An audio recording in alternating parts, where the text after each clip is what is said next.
2 Samuel 24. Again the anger of the Lord burned against Israel, and he incited David against them, saying, Go and take a census of Israel and Judah. So the king said to Joab and the army commanders with him, Go throughout the tribes of Israel from Dan to Beersheba, and enroll the fighting men, so that I may know how many there are. But Joab replied to the king, May the Lord your God multiply the troops 100 times over, and may the eyes of my lord the king see it. But why does my lord the king want to do such a thing? The king's word, however, overruled Joab and the army commanders, so they left the presence of the king to enroll the fighting men of Israel. After crossing the Jordan, they camped near Aroer, south of the town in the gorge, and then went through Gad and on to Jazer. They went to Gilead and the region of Tatim Hodshai, and on to Dan Jan, and around toward Sidon. Then they went toward the fortress of Tyre, and all the towns of the Hivites and Canaanites. Finally they went on to Beersheba in the Negev of Judah. After they had gone through the entire land, they came back to Jerusalem at the end of 9 months and 20 days. Joab reported the number of the fighting men to the king. In Israel there were 800,000 able-bodied men who could handle a sword, and in Judah 500,000. David was conscience-stricken after he had counted the fighting men, and he said to the Lord, I have sinned greatly in what I have done. Now, Lord, I beg you, take away the guilt of your servant. I have done a very foolish thing. Before David got up the next morning, the word of the Lord had come to Gad the prophet, David's seer. Go and tell David, This is what the Lord says.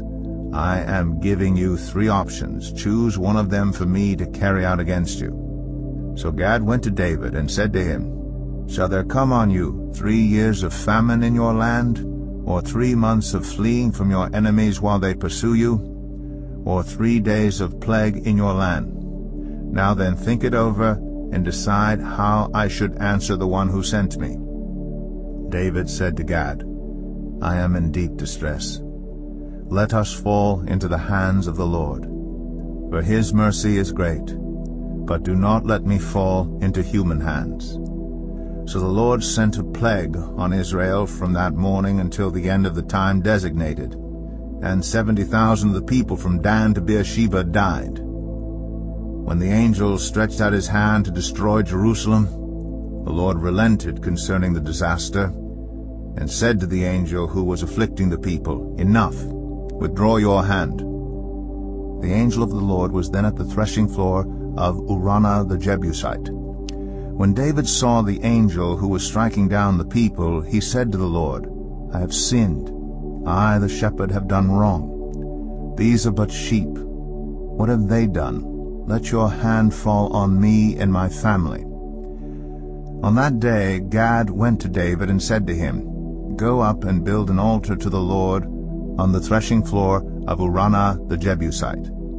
So David went up as the Lord had commanded through Gad. When Araunah looked and saw the king and his officials coming toward him, he went out and bowed down before the king with his face to the ground.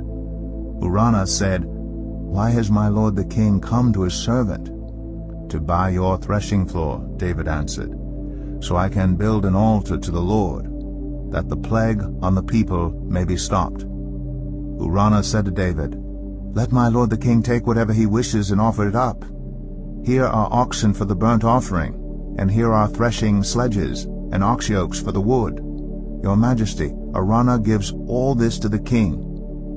Araunah also said to him, May the Lord your God accept you. But the king replied to Araunah, No, I insist on paying you for it. I will not sacrifice to the Lord my God burnt offerings that cost me nothing. So David bought the threshing floor and the oxen and paid 50 shekels of silver for them. David built an altar to the Lord there, and sacrificed burnt offerings and fellowship offerings. Then the Lord answered his prayer in behalf of the land, and the plague on Israel was stopped.